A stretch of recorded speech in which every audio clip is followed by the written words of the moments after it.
Vamos lá então, pessoal, mais um episódio de Contatos Insólitos, esse aqui é de número 183 e o tema de hoje é o eu infinito.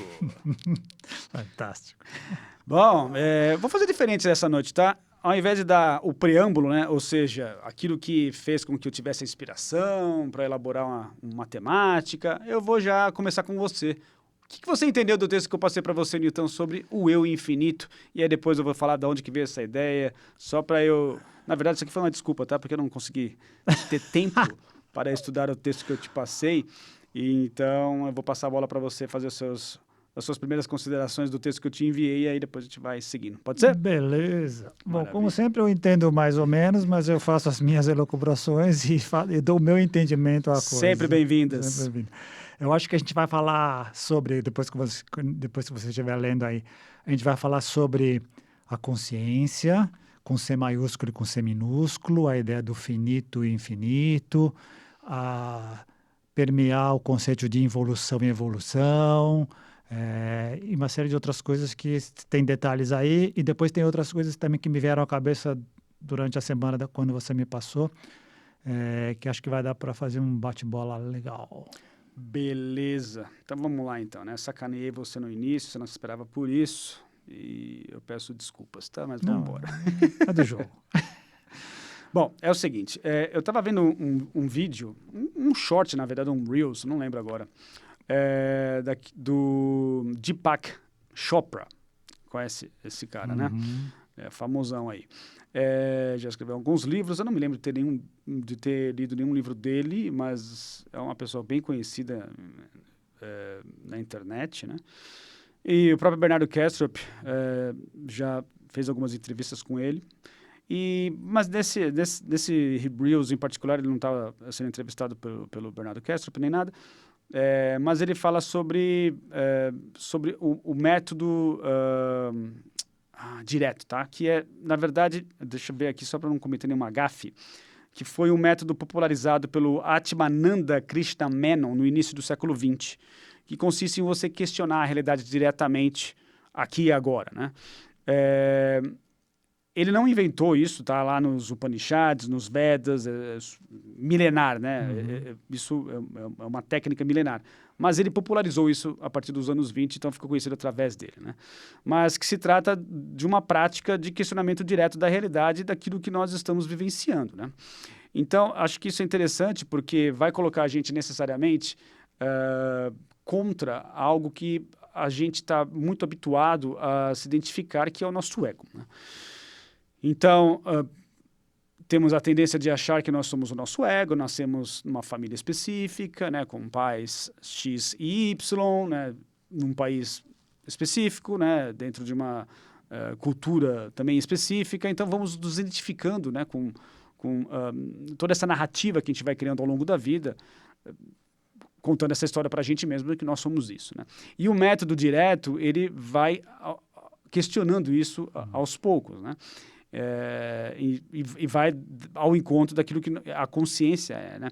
Então, ou que a consciência deveria ser de acordo com aquilo que nós conseguimos chegar até, né? Até o limite disso, né? O limite da nossa compreensão, ou o limite da vivência que nós conseguimos com esse cérebro aqui de macacos recém-descidos das árvores, né? Então, segundo a tradição védica, né, indiana, né, a gente tem... a gente consegue reduzir, né, as experiências básicas em três, os estados possíveis da consciência em três experiências básicas, que seriam o quê? O estado de vigília, o sonho e o sono profundo, né? E segundo essa tradição, né, milenar, a consciência ou a testemunha por trás de todas as experiências, ela permanece lá imutável, né?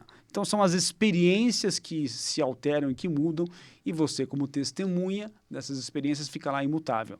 Então o eu infinito vai justamente ao encontro dessa ideia do Atman, né? Que seria aquilo que nós entendemos aqui no Ocidente, por exemplo, por alma, né? A individualidade dessa consciência universal, essa parte que se desprendeu ou se dissociou dessa consciência universal e encarnado nessa realidade tridimensional que nós nos encontramos agora, ela passa pelas experiências típicas de humanos, né?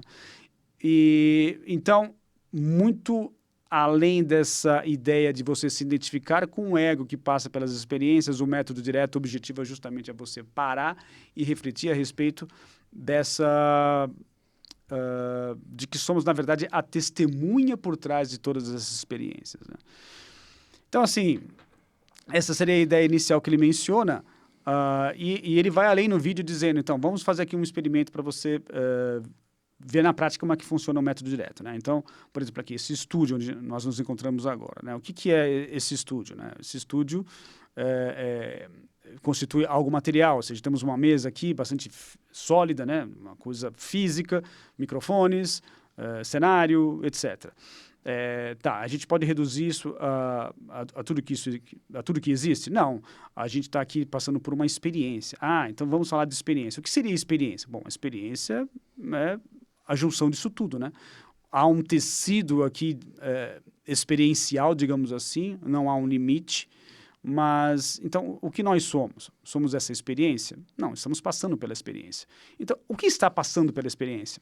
Podemos definir isso como consciência? Pode ser, mas o que seria, afinal de contas, a consciência, né? Seria um estado cerebral ou um epifenômeno como consequência de uma atividade cerebral eletroquímica? Então, isso somos nós? Não, não somos nós. Isso é uma coisa pela qual nós estamos passando, né? Ou uma experiência pela qual nós estamos tendo, né, nesse exato momento, mas não define aquilo que somos. A testemunha por trás de todas essas experiências continua lá intacta, né, como os textos védicos mencionam. Então, quem seria essa testemunha, afinal de contas, né? Então, o método direto e objetivo é sempre você fazendo essas perguntas, né? Voltando, né, num looping para si próprio, né? Sou a testemunha, tá? Quem é essa testemunha? A testemunha é o seu corpo ou é aquilo que está por trás do seu corpo? Tanto é que é interessante, a gente fala assim, né? Poxa, eu tenho um corpo, né? A gente não fala assim, eu sou o corpo, né? Eu tenho um corpo. Tem essa ideia do ter... parte da onde, né? De que há uma testemunha passando por uma experiência, e por aí vai, né? Então, acho que eu já falei demais, mais ou menos, em que direção a gente deve seguir, né? Eu passo para você fazer os seus comentários. Não, muito legal. Você me relembrou o começo do texto descritivo, que é bem bacana isso. Eu não conhecia pelo nome método direto, eu achei muito legal. Várias observações. Primeiro, uma excelente ferramenta para ancoragem no aqui e agora. Sim. Que é talvez um dos grandes dramas que a gente costuma passar, né? A gente está ou projetando coisas do futuro ou revivendo situações do passado e estamos longe daqui. E fazendo esse tipo de questionamento, a gente está nos forçando, entre aspas, a trazer para cá. Segundo, por coincidência, aquelas coisas da vida. Hoje, conversando com uma pessoa, ela me disse, eu estava lendo Schopenhauer, ele disse, dentre as várias coisas, um conceito atribuído a ele seria o seguinte: a gente mal nasce e é-nos impingido um nome, uma nacionalidade e uma religião. A gente passa a vida inteira defendendo uma coisa que nos foi impingida e não se dedica a tentar descobrir quem verdadeiramente a gente é. E é um pouco disso, né? Um pouco disso. A gente está fugindo, sempre fugindo do presente, tentando lutar por essa identificação. E o último conceito em várias linhas de meditação, se fala muito dessa consciência que está por trás, observando, o observador, né? Então, curioso que você falou a ideia do corpo, porque em uma dessas meditações, o começo é mais ou menos assim: eu tenho um corpo, mas eu não sou o meu corpo. Sim. Eu tenho pensamentos, mas eu não sou meus pensamentos. Eu tenho sentimentos, mas eu não sou meus sentimentos. Eu estou observando a mim de fora. Eu consigo, de olho aberto ou de olho fechado, me ver isso. Quem é esse? É o verdadeiramente eu. Um eu com E maiúsculo é esse, não esse eu, esse ego com o qual a gente se identifica, com o qual a gente luta e tal, né? Como disse o Formiga na semana passada para mim. Grande filósofo. Ele disse, ele é Formiga, o nome dele é Ricardo. Né? Ele disse assim: na verdade, eu estou Ricardo, mas o que eu sou outra coisa. Mas aqui eu estou Ricardo. Eu preciso me lembrar sempre que eu não tenho que defender esta situação que é temporária e pela qual eu estou passando agora. Ele até fala, Ricardo passa muito perrengues, mas o eu tá bem. O eu tá legal. Bacana, né? Legal. E aí vai depender muito daquilo que nós chamamos de eu, né? E essa ideia da testemunha ou do observador que você mencionou realmente é muito comum em práticas meditativas que você se questione, né, a respeito disso, né? Então, em um primeiro momento, para quem não tem prática alguma ou intimidade alguma com a meditação, você se identifica com seus próprios pensamentos, né? Tanto é que a ansiedade, né, ou a nostalgia acabam sendo expressões do quanto que nós podemos ficar reféns dos nossos próprios pensamentos, né? Então, essa ideia de você conseguir sair, dar 2 passos atrás e conseguir observar o seu pensamento passando, né? Como em algumas meditações ou alguns exercícios de relaxamento nos guiam, dizendo, né? Ao invés de tentar fluir com os seus pensamentos, tenta, né, observá-los. Tente imaginar como se fossem nuvens passando em um céu, né, que continua imutável, mas as nuvens estão passando. Então, é um exercício, porque você passa a perceber que, poxa, toda essa identificação que eu tenho com os meus sentimentos, o meu histórico, as minhas neuroses, as minhas ansiedades, tudo isso acaba sendo observado de fora, né? Essa capacidade de treinar a sua consciência para que você consiga sair desse moto perpétuo, né, de estar constantemente envolvido com isso e perceber que, poxa, tudo aquilo que você achou que você era pode ser simplesmente uma história que você contou para si próprio.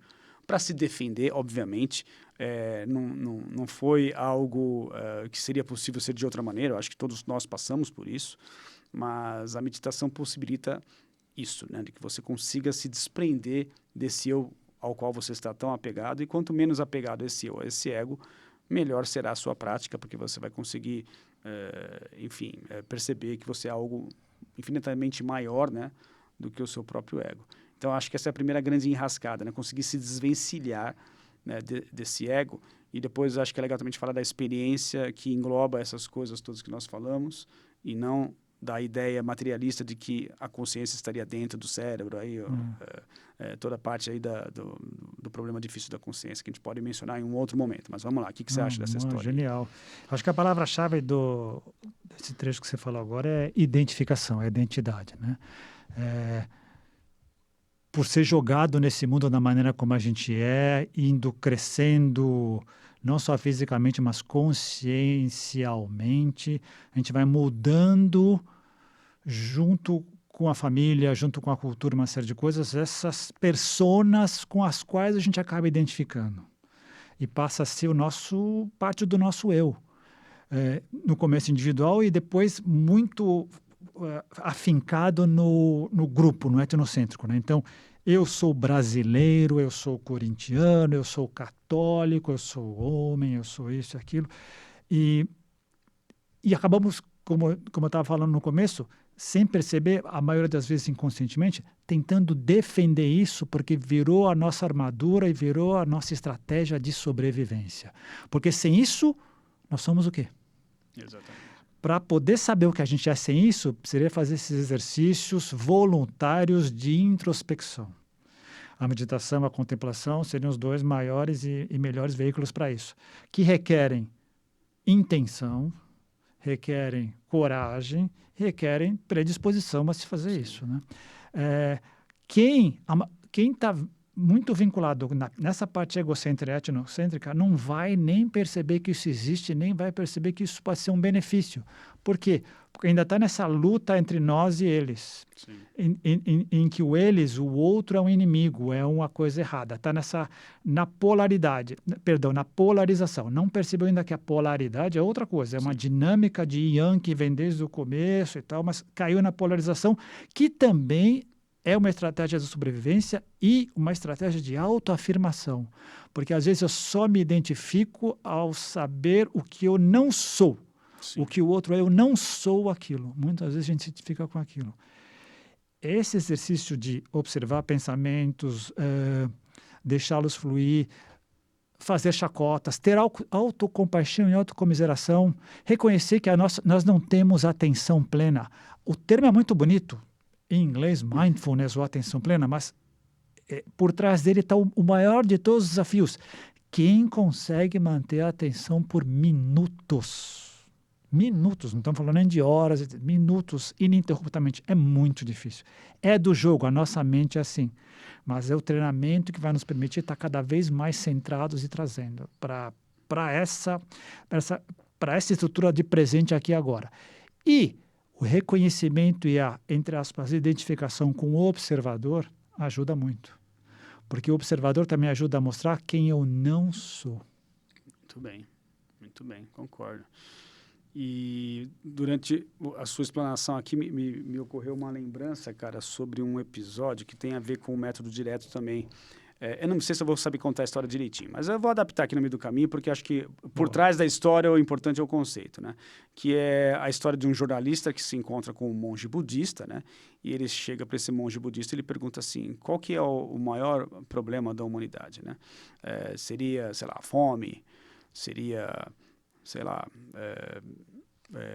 a mudança climática, a poluição de rios e mares, seriam as guerras, né? E o monge budista só, né, olhando ele ali, quieto, tal, me fala qual que seria o maior problema da humanidade, né, para a gente resolver agora, a coisa mais importante que a gente precisa resolver, né, o que seria? Daí ele olha para o jornalista e fala assim, quem é você? Ele fala, mas eu não fiz essa pergunta. Não, quem é você? Bom, eu sou o jornalista tal, né? Ele falou, não, esse é seu nome, né? Eu quero saber quem é você. Ah, eu sou jornalista, trabalho no jornal tal, estou aqui. Não, isso é a sua profissão. Eu quero saber quem é você. Bom, vim da família tal, né? Eu nasci na cidade tal, né? Sei lá, sou americano, sou brasileiro. Não, isso é o lugar onde você nasceu, é a cultura onde você cresceu. Isso não é você, né? Quem é você? E foi fazendo essa pergunta, né? A todo momento para o jornalista, chega uma hora que ele desiste. Fala, não, desisto, eu não sei quem eu sou. Aí está, esse é o maior problema da humanidade. Genial. Então, eu acho que acaba sendo também um pouco dessa pegada do método direto, né? De você se auto-questionar e parar para pensar a respeito dessas coisas. Então, eu acho que é importante também a gente falar um pouco sobre a respeito do problema difícil da consciência. Porque quando a gente fala de consciência, né, essa testemunha, ou seja, essa consciência que está por trás de tudo, que permite a experiência em um primeiro momento, e até muitas pessoas têm essa dificuldade, né? Mas o que seria essa experiência que vocês falam tanto? Né? Quando você nasce, a primeira coisa que você tem é a experiência de estar nesse mundo. Né? Então, isso é fundamental, isso é primordial, digamos assim. Depois, toda a teoria que você vai estabelecer em relação a dar explicações para esse nascimento é um momento muito posterior, onde você vai ser educado, né? Vai começar a ter contato com a sua família, vai aprender o que é certo e o que é errado, depois vai para a escola, vai ser alfabetizado, vai começar a ler livros, e aí você vai elaborar toda uma teoria, toda uma explicação que justifica aquela experiência pela qual você passou, mas a experiência em si ela é primordial, né? Uhum. Então, o que seria isso? Seria algo que ocorre dentro do cérebro, ou seja, a consciência é simplesmente um efeito colateral de reações eletroquímicas dentro do cérebro? A gente tem, de praxe, aí, o problema difícil da consciência, levantado por David Chalmers, né, lá nos anos 90, que é justamente essas duas dimensões inconciliáveis entre toda a riqueza da experiência humana e aquilo que acontece dentro do nosso cérebro, né, com reações eletroquímicas, neurônios, enfim, sinapses. A gente não se identifica com isso, a gente se identifica com toda uma experiência riquíssima de cores, cheiros, gostos. Você não está experimentando agora esse momento, eu não estou aqui experimentando minhas sinapses, né, ou sangue fluindo através do meu cérebro. Então, assim, existe esse hiato, né, essa grande dicotomia entre esses dois universos que a ciência mais materialista nos diz que em um futuro, sabe-se lá quando, a gente vai conseguir finalmente descobrir como é que uma coisa se transforma na outra, né? Essa é a primeira opção. A gente vai ter que fazer um salto de fé. Muitas vezes a gente não para pensar a respeito, né, de que a ciência às vezes prega muito isso, né? De vamos ter que fazer um salto de fé que com a nossa tecnologia, nosso conhecimento, um dia saberemos explicar como uma coisa produz a outra, né? A outra opção não, uma coisa não é consequência da outra, é simplesmente toda uma experiência e aquilo que nós vemos acontecendo no cérebro de outrem, né? Ou seja, vendo aqui o que acontece no seu cérebro, eu estou tendo um acesso à parte visível do seu universo subjetivo. Isso teria que ter alguma imagem, isso teria que ter alguma forma de acesso visual. E o acesso visual é o cérebro, né? Aqui é a sua cabeça, né? Se for possível, né, abrir a sua cabeça ao meio, a gente vai ver lá o cérebro e nada além disso. Então, a experiência em si nos diz que eu estou tendo uma experiência objetiva dos seus processos subjetivos. E vice-versa. Você, objetivamente, tem acesso ao meu universo subjetivo através do quê? De forma limitada, da minha fala, daquilo que eu relato para você sobre aquilo que eu estou sentindo, ou através de um comportamental, chorando aqui, vai expressar para você de que eu estou triste ou depressivo, mas não vai te dar toda a riqueza daquilo que eu estou vivenciando de forma subjetiva, né?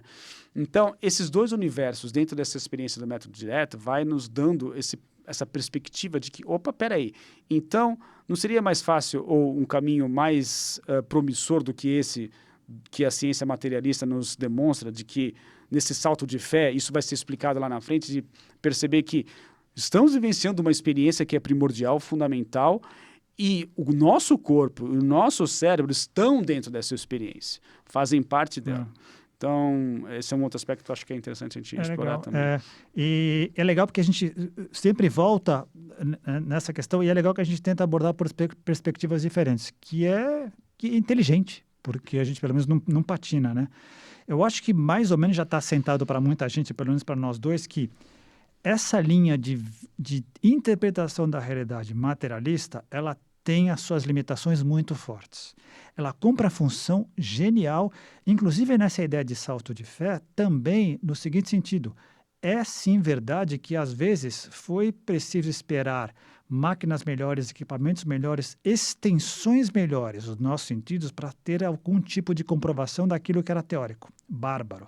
Mas sempre no universo externo. Nada interior vai ser respondido pela materialidade. Não vai ser possível medir nem nada. Aqueles cientistas que antigamente eram escritos com C minúsculo e que colocaram a consciência na equação do entendimento da realidade e se transformaram em cientistas com C maiúsculo, já não tem essa preocupação. Como diz o pessoal da teoria integral, tudo que é interior, exterior, individual e coletivo emerge junto, emerge simultaneamente. A grande marcada é tentar dar mais importância para uma coisa ou outra. Às vezes, dependendo do conceito da situação, sim, um deles prepondera. Mas todos estão simultaneamente emergindo o tempo todo. É isso que faz parte da realidade.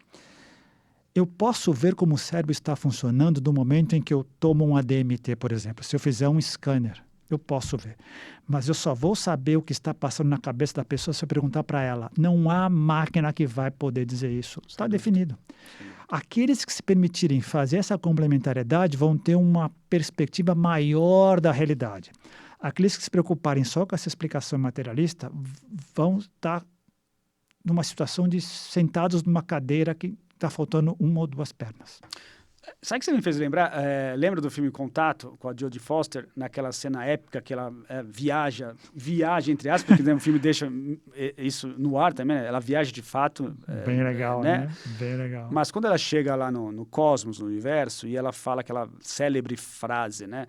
Deveriam ter enviado um poeta e não um cientista, porque ela fica embasbacada com o que está vendo, né? Justamente por essa dificuldade. Ou seja, todo o universo subjetivo, ele acaba estando muito aquém da linguagem criada para lidar com o universo objetivo. Exato. Aqui, né?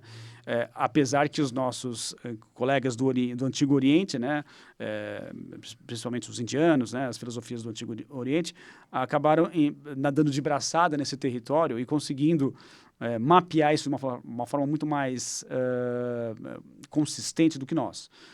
Mas ainda assim, muitas experiências acabam ficando para além, né, incognoscível, né, para além da nossa capacidade de externalização, né? Então, essa também é uma limitação importante a gente levar em consideração aqui. E mesmo, levando em consideração todo o conhecimento das tradições orientais e das filosofias perenes, ali está cheio de metáfora. Outro dia a gente estava usando o castelo de pérolas, a rede de Indra. Isso, pode ver, tá permeado. Por quê? Porque às vezes não há recursos no ambiente material que dê conta de explicar aquilo que as pessoas experimentaram. Exato. Por isso que é o verdadeiro é como ser, né? A famosa frase é como ser. E aí mostra como é importante a diferenciação. A diferenciação mostra a beleza da riqueza da realidade. Um cientista não é mais importante do que um poeta se no momento que eu preciso é uma pessoa capaz de descrever aquilo que seja possível tocar os corações e mentes de todas as pessoas, né? É a gente que dá esses valores. Mas para fazer o robô chegar até lá, o cientista é mais importante. Então, de novo, é o momento que vai requerer e vai dizer o que é mais importante naquele momento, sem necessariamente a gente ser obrigado ou se sentir com o impulso e com aquele sentimento ruim de tentar degradar ou diminuir a importância de uma ou de outro. De novo, está tudo emergindo ao mesmo tempo, o tempo todo simultaneamente. O que a gente tem que definir é o que é mais importante, que ferramenta é mais adequada para esse momento, para essa situação que eu estou precisando fazer agora. Muito bem colocado. A gente tem essa tendência mesmo, né? Principalmente quando a gente fica empolgado com certas descobertas, a gente tende a abafar a importância ou o valor de certas coisas que fomos obrigados a passar justamente por elas para chegar naquele exato momento, naquele exato ponto. E, então, a gente tem essa tendência bem limitadora, né? Mas, cara, eu acho que essa ideia da testemunha ou do observador, para além do ego, também nos traz a reboque essa ideia do infinito, né, cara? Porque o nome do episódio é isso, né? O eu infinito, né? E a relação de Brahman e Atman, né? O quanto que essa ideia, né, do uno, né, do indivisível se desdobrar ou se dissociar em infinitas consciências, né, ou infinitas formas dissociativas de si próprio, né? Então, aquela ideia, né, de que o Criador ou a grande mente universal resolveu experimentar o seu próprio sonho, de que forma? Adentrando dentro dele, né, de diferentes formas. Se a gente parar para pensar que os nossos sonhos são exatamente isso, né? Onde a gente tem a oportunidade de adentrar, perder a identificação com esse eu que está aqui fora e momentaneamente ficar identificado com um avatar que está passando por aquele sonho, né? Então, talvez, extrapolando isso, né? Utilizando, né? Fazendo uso de uma das leis herméticas, né? Assim como é em cima e embaixo, extrapolar essa ideia do sonho vivenciado de forma individual e disso extrapolado ser, na verdade, o próprio processo de nossa morte, né? Ou seja, quando a gente morrer finalmente, a gente se der conta, né? Quando fizer a passagem de que, poxa, né, eu não vou aqui lamentar a morte do meu avatar como num sonho, né? A gente acorda de manhã, você não fica de remorso, chorando, triste porque seu avatar foi embora. Lógico, alguns sonhos são muito bons, você não queria que tivesse acabado. Talvez algo similar ocorra também, né? Ou seja, você a partir daquele momento desperta, né? O despertar também muito recorrente nas filosofias orientais, né? De, puxa, era eu o tempo todo passando por uma experiência finita, né? Ou seja, o eu infinito passando por uma experiência finita e agora retornando com aquela ideia também da morte com a foice, ceifando a vida num ato de sacrifício para que o todo, o universo, a grande mente universal pudesse aprender com aquela história toda, né? Genial, E do micro para o macro, né? Como diz lá o Carvalhon. E quantas analogias também não existem com relação à vida mesmo em si, o estado de vigília em si, a vida humana, ela em si como um grande sonho. E a morte, quando você simplesmente indo dormir e acordar no dia seguinte em outro corpo, em outra existência, abrindo um pouco o leque, indo, né? Fractalmente. Essa é outra coisa que eu quero falar. A gente falou de fractal há 1 ou 2 semanas. Esse é um dos momentos legais que eu acho que se o lado científico, materialista, puder dar sua melhor contribuição, juntando com o lado espiritualista, do intangível, e os dois puderem se dar as mãos e poder nos permitir olhar por perspectivas diferentes e complementares, a coisa fica bonita. Exemplo, essa ideia. As filosofias perenes, a parte do intangível, do subjetivo, mostra essa ideia do sonho, do despertar, de Maia, e isso está escrito, isso está mapeado, isso está orientado e muitas pessoas podem experimentá-las. Aqui, A ciência fractal é matemática, isso pode ser comprovado, pode ser por iteração, você pode fazer cálculos e pode provocar isso e uma série de outras coisas. Juntos os dois, você tem uma perspectiva muito maior e mais completa do que uma só delas analisada de uma maneira sem poder ver a outra. Esse lado aqui, espiritual, não estava tendo ideia do fractal. Sim. Esse aqui percebeu a relação áurea, percebeu a matemática por trás, e é linda e maravilhosa como a gente percebeu. Tem poesia aqui também. Sim, claro. Mas mais uma vez, né? Acho que é bom frisar aqui para as pessoas que estão caindo de paraquedas aqui no nosso canal, né? Que a gente, de vez em quando fala sobre isso, mas a gente acaba esquecendo, né? Mas é bom reforçar. Em nenhum momento, o desafio aqui, qualquer pessoa, em qualquer episódio, a gente falou mal da ciência, a gente é contra a ciência, a gente é contra a tecnologia, a gente é contra o desenvolvimento. Em nenhum momento. Muito pelo contrário, a gente valoriza demais essas coisas todas. Adoro tecnologia, você também, né? Adoramos ciência, só que assim, o mote do programa, né? O mote desse podcast aqui é justamente você falar sobre coisas insólitas. E para falar sobre o insólito, a gente precisa sair do ambiente conhecido, a gente precisa sair daquilo que é considerado como normal. Então, somos obrigados a fazer esse movimento para justamente explorar esses outros aspectos da realidade que não são completamente cobertos pela ciência. Mas isso não significa, como a analogia que você mesmo mencionou, né, de que em certos momentos a ciência é a melhor explicação ou a melhor ferramenta possível que nós possuímos para lidar com um problema ou com um evento qualquer. É que o mote aqui do programa do que estamos fazendo é justamente você... É o ponto fora da curva, né? E a gente quer justamente explorar essas coisas, porque é o que nos motiva, etc. Né? Mas, com todo respeito à ciência, com todo respeito à tecnologia, em nenhum momento a gente foi contra e jamais seremos. Não é isso? A ciência, sem ela, a gente não entende a fisiosfera, não entende o mundo inanimado. E ela é genial. E desde o começo a gente só tem ampliado o nosso conhecimento e nos faz navegar melhor nesse mundo. No momento que a gente entra, que a vida entra e surge a biosfera, a mente entra e existe a noosfera, o espírito entra e existe a teosfera, a ciência fica capenga e não consegue dar conta disso. Nenhum problema, ela continua como base lá, não saímos do lugar. Sem a base, é interessante, se a gente tirar a parte de cima, tirar a parte da teosfera, todos os outros seres continuam vivendo, o universo continua de pé, sem nenhum problema. Agora, tira a base, não dá. Destrói tudo, cai o castelo, cai a figura do ego, cai o castelo de cartas. Então, tá lá, subjacente, mas não dá conta de toda a realidade com R maiúsculo. Importante também a gente mencionar que a ciência é simplesmente uma forma de você estudar ou entender o comportamento do universo, não aquilo que o universo é. Ou seja, como a realidade se comporta, mas não aquilo que a realidade é. A tentativa de explicar o que a realidade é a dimensão abarcada ou contemplada pelas filosofias, né, pelas religiões, e está tudo certo, porque são ambientes distintos, mas que podem se conversar, que podem trocar ideias, né, e não há problema algum. Uma coisa não pode anular a outra, esse que é o grande problema, né?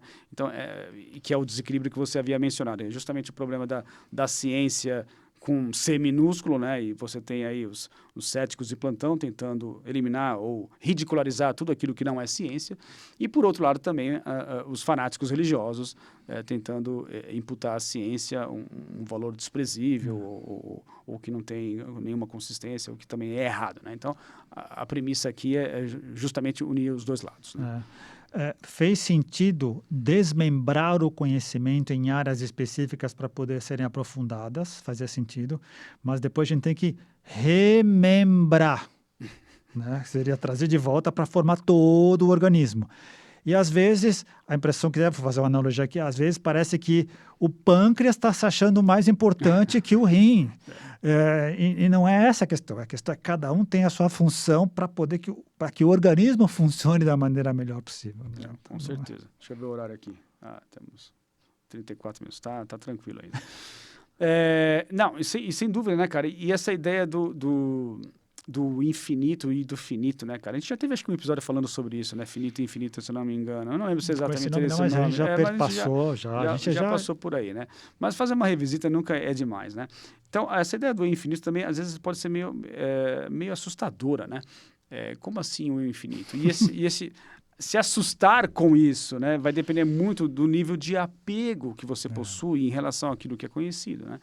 Então, se você é uma pessoa que adora o seu ego, né, se acha o bam e se identifica muito com a sua própria história, ao passar por uma experiência mística ou uma experiência de pico, por exemplo, você vai ter a tendência a achar aquilo horrível, né? E vai querer voltar o mais rápido possível para a sua experiência cotidiana, porque você está muito apegado àquela realidade.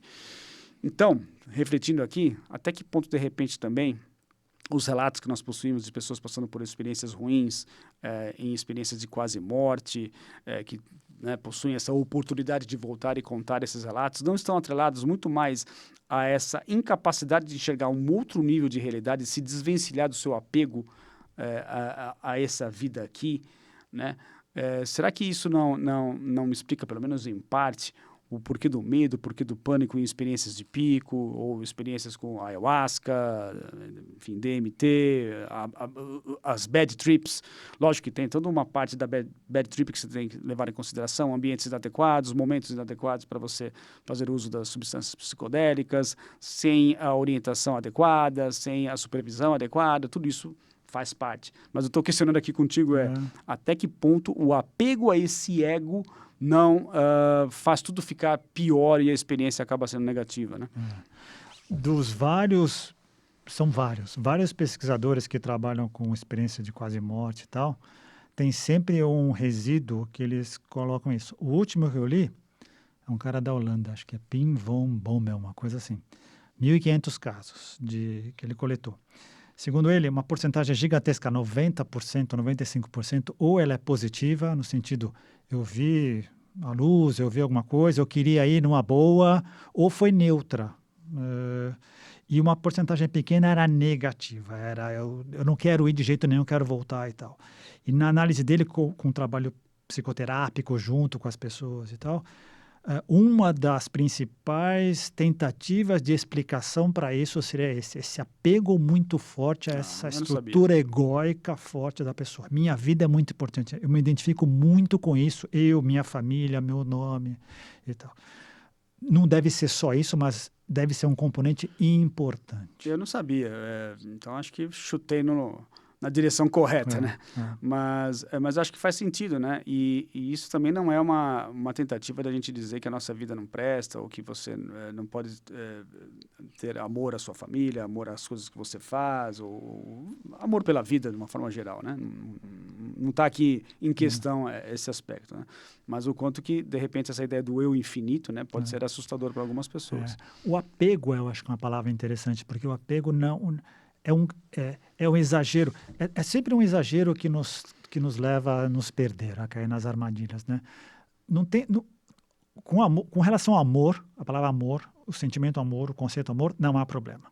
Os outros derivados, o apreço, o gostar, o divertir-se, nenhum problema, sempre quando seja dosado. No momento que esse tipo de sentimento ele se exacerba, ele tende a causar problemas. Né? E o apego é uma dessas coisas. E o apego está muito vinculado também ao materialismo. Né? É parte da minha identidade. Eu sou menos sem aquela pessoa, então eu estou apegado a ela. Eu sou menos sem as minhas propriedades, então eu me apego a isso. Eu sou menos sem a reputação que eu construí. Isso é um trampolim para a infelicidade, é um trampolim para uma vida miserável, é um trampolim para viver muito mal. Porque esse apego é um preço que vai ser cobrado cedo ou tarde. Eu acho que também isso explica muito das mazelas do nosso mundo, né? Ou seja, esse apego a inúmeras formas, inclusive vícios, né? Que vão nos deixando apegados a um pedaço de terra, a um território, a uma nacionalidade, a uma ideia, a uma crença, e você faz de tudo para defender isso, né? Participa de matanças, genocídios, guerras, defende aquilo com unhas e dentes, todos os tipos de ideologia, todos os tipos de fanatismo, advém desse apego, né? A algo com o qual você se identifica, mas, mais uma vez, aqui pela ideia que nós estamos discutindo, né, do eu infinito, são coisas passageiras, que você deve largar, abrir mão delas. Né?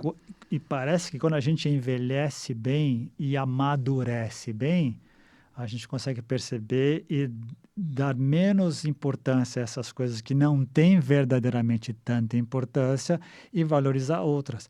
Consegue reequilibrar aquelas coisas pelas quais a gente tinha tanto apego e consegue soltar, saber que aquilo não faz parte da sua identidade, era um veículo.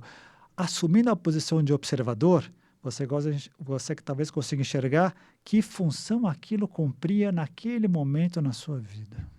Muito bom, muito bom. E essa ideia da testemunha do observador, né? Também meio que na ideia de um telespectador, se bem que a ideia de telespectador é meio ruim, assim, do aspecto de ser meio passivo, né? Mas, cara, tudo bem, a gente é uma experiência imersiva, digamos assim, né? Que como é que chamava aquele cara que tem aquela trilogia daquele livro, o Campbell, né? Thomas Campbell, que fala sobre essa ideia a ideia dele era da experiência imersiva, né? É isso aqui. Os livros dele da teoria do tudo. Isso. Então ele fala sobre a encarnação ser uma experiência de videogame, entre aspas, imersiva, né? É verdade. Então ela não é uma experiência passiva, né? Muito pelo contrário, você tem que fazer, né? Na verdade, acho que a ideia, o engajamento é importante, né? Você tem que estar engajado aqui nessa vida, porque é a encarnação que nós temos, né? Então, estar engajado com ela é importante. Qual que é o problema aqui, né? Que faz parte do mote desse episódio em particular? Você se apegar demais ao jogo e não saber jogar. Ou seja, não saber perder. Vai ter momentos que você vai perder, nem sempre você vai conseguir ganhar. Então, entender que a experiência de jogar o jogo ela é mais importante do que ganhar o jogo, né? Então, acho que é bem-vindo aqui na nossa discussão também. Bem colocado. E uma coisa que me ocorreu agora, como é que... Aí eu vou ter que entrar num aspecto meio particular, mas não, tudo bem. Vamos embora, pode ir. Assumindo que existe uma consciência cósmica, o profundo, como a gente já falou aqui, que se desdobra e cria entidades como nós, para atuar nessas coordenadas de espaço-tempo, nesse jogo, nessa situação. No momento que eu tenho consciência disso e eu me observo ali, legal, eu sou a representação daquele profundo, nessas coordenadas de espaço-tempo, aqui eu tenho que jogar de acordo com as regras da melhor maneira possível, desfrutando, aprendendo, não julgando, sentindo dor, sentindo amor, porque faz parte dessas coordenadas de espaço-tempo, dando pancada, aprendendo empiricamente com erro e acerto, assim, com comiseração, reconhecendo que um outro é um legítimo outro na convivência, reconhecendo que o outro é o mesmo profundo falando comigo, com outros olhos, com outra perspectiva, igualmente importante, enxergando coisas que eu não estou enxergando, olhando as sombras que eu não estou vendo, os pontos cegos que estão por trás de mim. Se eu estou com isso, se eu tenho o mínimo de consciência disso, esse jogo é legal. Assim, esse jogo fica divertido. Sim, muito bom. Cara, e assim, duas coisas que me fez pensar agora que também vai dar pano para manga. Vamos lá, vamos ver se eu consigo, porque são coisas bem, bem complicadas de explicar. A primeira delas é sobre essa ideia, né, da encarnação aqui, nessas condições de coordenadas de espaço-tempo, e isso me remeter àquele livro do Jung, que é... Vamos ver se eu lembro do nome dele agora. Sobre Jó, cara. Agora, você mencionou algumas vezes aqui. Deixa eu ver se eu lembro. Bom, enfim.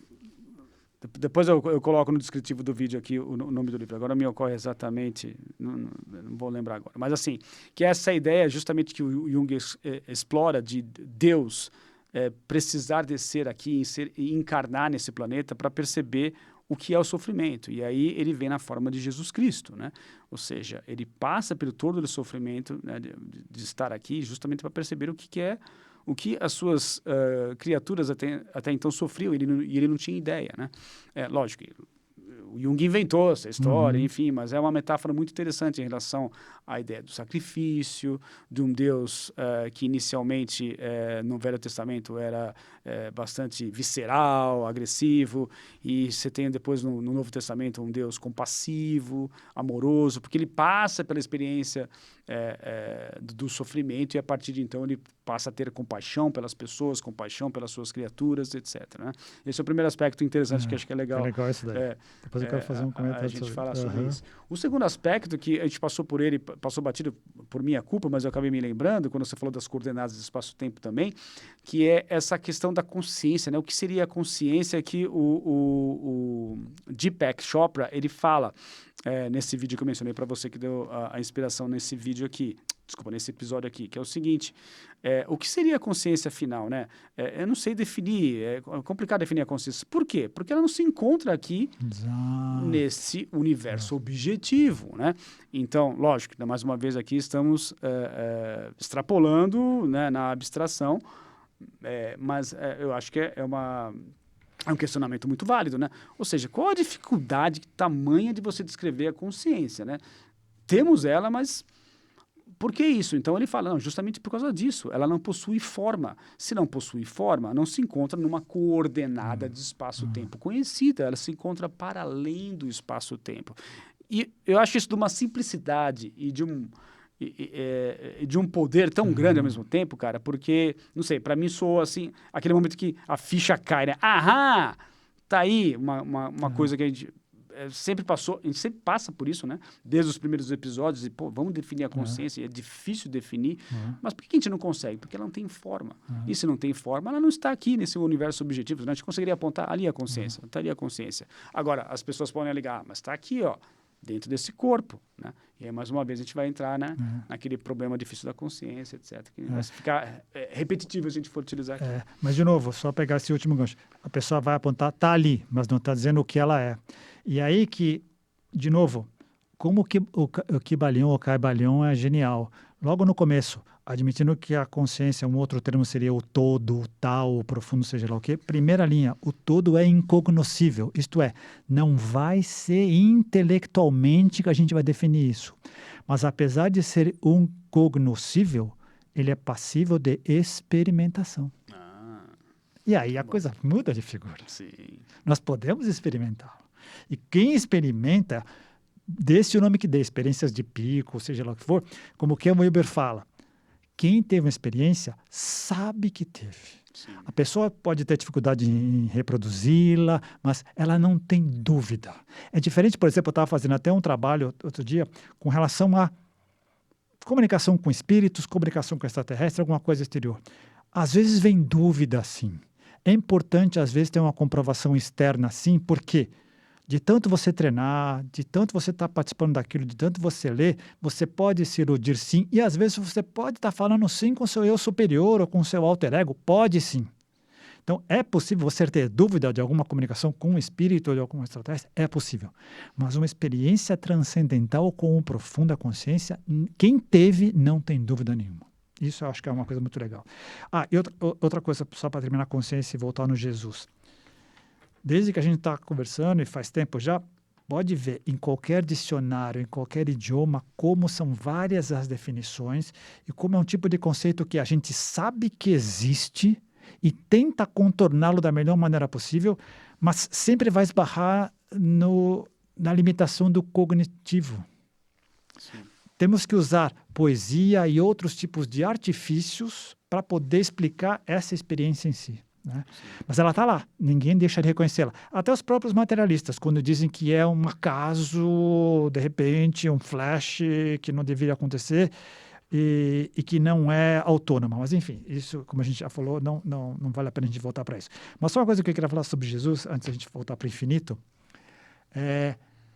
dependendo do nosso conceito até do profundo e tal, até a figura de Jesus tem que mudar. Porque, a rigor, todo e qualquer ser humano é uma centelha dele. E Jesus não seria superior a ninguém, Sim. a rigor. Ele está sentindo dor quando você sente dor. Sim. Quando eu sinto dor. Essa Muda, é a ideia, né? muda a figura até deste personagem e de outros personagens que vieram aqui. Talvez eles tenham outros tipos de papel a desempenhar. Talvez a gente tenha que procurar outros tipos de interpretação para isso. Sim, e por que não, né? Por que não reinterpretar tudo? Né? E não invalida nada Sim. o personagem, né? Tanto é que, de novo, todos esses grandes personagens históricos que não deixaram nada escrito de próprio punho, a gente sabe que muito, se não quase tudo, foi construção cultural. Sim. Mas não vamos entrar nesse assunto hoje, que hoje o assunto é finito e infinito, ainda temos muita coisa para falar. É, o eu infinito, né, cara? Então, assim, eu acho que acaba sendo um convite, espero que pelo menos esse episódio aqui acabe sendo um convite para quem estiver acompanhando, de tentar pelo menos efetuar certas práticas meditativas com o intuito realmente de você se desprender, que seja o mindfulness, pelo menos, né? Os exercícios de atenção plena, para começar, né? Porque a gente vai começando a perceber que hoje, de repente, todo esse emaranhado de pensamentos, né, essas preocupações, essas neuroses que nós temos em relação ao nosso futuro, você vai percebendo que, opa, eu posso me desvencilhar disso, eu posso começar a sair, né, aos poucos. Eu concordo que é difícil, mas aos poucos você pode começar a se desvencilhar disso, né? E como observador, aquela testemunha por trás, né, dos acontecimentos, perceber que, poxa, eu não sou essas coisas, né? Eu não sou o meu corpo, eu não sou os meus pensamentos, eu não sou os meus sentimentos. Estou imerso nessa experiência, mas eu posso observar tudo de um ponto de vista um pouco mais neutro, mais calmo, mais tranquilo, né? E isso poder fazer a diferença na vida das pessoas. Hábitos, eles não se cristalizam de uma hora para outra, são processos. E mudar hábitos é a mesma coisa, requer um pouquinho de tempo. Um pouquinho não, às vezes muito. A decisão de fazer é o passo mais difícil, porque depois a tendência costuma Vencer a inércia, né? Costuma ser inclusive prazerosa. Dois comentários que eu gostaria de fazer com relação ao eu infinito, que eu acho que é legal, que me fez lembrar. No site do pessoal da Teoria Integral, tem vários textos, vários vídeos de várias pessoas que colaboram com o movimento. É um movimento, né? Um deles é o Dr. Keith Witt. Ele é um psicoterapeuta, já 70 anos, você fez mais de 50 mil consultas. Uma vez por mês, ele escolhe um tema e bate o papo. Há alguns meses ele fez um programa, o tema era Entre Infinitos. E a ideia, olha a sacada do cara, nós, seres humanos, nós navegamos, nós estamos imersos, nós flutuamos entre dois infinitos. Quais são esses infinitos? O infinito exterior, tudo que está ao nosso redor, tudo que a gente pode sentir, olhar, perceber, interagir, é o infinito. E usando telescópios, equipamentos, a gente consegue ir cada vez mais longe, estender os nossos sentidos cada vez mais longe, e não tem fim. E mais, conseguimos cranear, interpretar e saber como muitas dessas coisas funcionam. Sim. Mas, ao mesmo tempo, tem um infinito interior. De olhos abertos ou olhos fechados, tem um infinito interior aqui o tempo inteiro funcionando, e ele é tão gigantesco quanto. Que é a ideia do profundo também.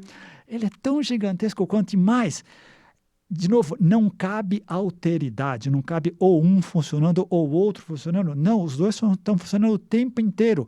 Eu estou dirigindo, eu estou de olhos abertos, eu estou de olho no exterior, mas a minha mente está vendo outra coisa muitas vezes. Exato. Nós estamos o tempo todo navegando entre os dois infinitos. E qual que é a âncora, qual que é a ferramenta que nos faz poder navegar bem e não nos perder nesses dois infinitos? A atenção. Muito bem. Quando eu coloco a atenção, eu estabilizo. Seja no infinito interior ou seja no infinito exterior. Aí eu navego bem. Aí eu estou no presente, no aqui e agora. Não havia parada para pensar Eu sobre também isso. não. Boa sacada do cara, hein? Muito legal. E pior que eu estava falando, sabe que veio aquela imagem do Big Bang, que não sei se você já viu, que é como se fosse a explosão lateralmente, e como se tivessem duas explosões, uma antes e uma depois, assim, né? Então, o Big Bang para cá, advindo do universo subjetivo, explodindo no universo objetivo, mas também explodindo para dentro, né, do universo subjetivo. Me ocorreu isso, né? Acho que a imagem não foi criada para Porque é até difícil a gente conceber, Exato, mas é genial, ela não não foi é? criada com esse objetivo, né, cara? Mas enquanto você estava falando, me veio essa imagem, né? Caramba, será que de repente não estamos nos dois ambientes de fato? Estamos nesse universo subjetivo, fazemos parte dele, mas também estamos experimentando esse universo objetivo aqui de forma finita, obviamente, mas é uma das formas que o infinito conseguiu estabelecer para si próprio, de conseguir explorar essa realidade de forma objetiva através dessa finitude. Ou seja, como é que o infinito experimenta a si próprio? talvez a única forma possível, talvez, porque nós não estamos nessa condição de saber que de fato o infinito sabe ou deixa de saber, mas é simplesmente sendo finito, né? Ou seja, sendo aquilo que ele não é. Não é em essência, obviamente, porque ele acaba sendo tudo que existe, inclusive as formas finitas, né? Mas em termos de experiência, só faz sentido, e a gente vai entrar em outra seara que acho que não vai dar tempo, né? De um Deus que esteja aprendendo com toda essa experiência, né? Então, aí faz sentido, né? Mais uma vez, apelando pela ideia, né, da metáfora, não a metáfora, mas da simbologia da morte com a foice, né? Do sacrifício. Vá lá, passe pela experiência, ainda que sofrida, ainda que tenham experiências não prazerosas, nada será em vão, porque o sacrifício valerá a pena. Tudo se transformará em aprendizado. Né? Então, olha que legal. Pegando essa última frase que você falou, 13,6 bilhões de anos de evolução para poder chegar nisso, nessa quintessência de criaturas como nós, que somos capazes de, usando o cérebro, usando os sentidos, usando a experiência, podermos nos atrever e ter a petulância de dizer como é que o profundo mais ou menos elaborou o jogo cósmico. Isso é genial. Sim. E partindo do princípio que nós somos aqui quintessência de alguma coisa, né? Que de repente, por aí, devem existir seres... Nós, os seres humanos, muito... os seres humanos autoconscientes, que se tocaram, né? Que fazem esse tipo de pergunta. Há que reconhecer que algumas pessoas não têm condição, porque elas não estão enxergando isso. Não é culpa delas, até é bom falar isso. Nós somos privilegiados, a gente podemos ler, subimos em ombros de um monte de gigantes que tiveram lá atrás e fizeram um monte de coisas legais e nos colocaram aqui. Passa a ser até uma responsabilidade interessante tocar isso para frente, poder alertar, olha, tem mais aí acontecendo, né? E se você me permite mais um comentário com relação ao infinito, que eu achei muito legal, caiu na minha mão um livro do Eric Jantsch, que parece que foi um austríaco gêniozinho, recomendado pelo Ken Wilber. Então, se foi recomendado pelo Ken Wilber, o livro do cara é Universo Autoconsciente? Autoconsciente. Acho que eu já tive na mão esse livro. 1979, Universo Autoconsciente. A ideia ele junta todas as teorias que vêm antes e tal, e mostra que não é um acaso, existe todo, exteriormente e interiormente, existe todo um movimento, a evolução é consciente, a evolução ela tem um propósito, ela tem uma direção. Eu não estou no começo do livro ainda, mas a primeira sacada que o Ken Wilber já tinha falado, eu não tinha prestado atenção, mas lendo o prefácio do cara, me ocorreu o seguinte, olha a sacada. Existe o Big Bang, formação do Big Bang, a primeira coisa é exterior, superconglomerados e conglomerados de galáxia. Depois passa um pouquinho de tempo, apenas superconglomerados de galáxia. Depois, apenas conglomerados de galáxias. Depois, apenas galáxias. Depois, superconglomerados de estrelas. Depois, conglomerados de estrelas. Depois, conglomerados de estrelas. Depois, estrelas. Depois, planetas. Então, do macro para o micro, estrelas. Estrelas, planetas. Opa, planeta, vida. Opa, vida, célula eucarionte, procarionte, tecidos maiores, começa a ampliar até chegar aqui. Concomitantemente, ao mesmo tempo, do macro e o micro acontecendo ao mesmo tempo. O universo continua se expandindo, continua aparecendo superconglomerados de galáxias, mas nós estamos aqui. E quem sabe isso não seja o caminho de volta, né? Ou seja, de volta, entre aspas, mas assim, esses seres vivos se desenvolvendo, criando programas espaciais, explorando o universo e, de repente, explorando a consciência e voltando. Experimentando e voltando, fazendo o caminho de volta, né? Genial. E está ao mesmo tempo acontecendo. De novo, não é lugar para alteridade, é simultaneidade. Sim, simultaneidade, acho que é. Interior, exterior, individual e coletivo. Tudo ao mesmo tempo agora.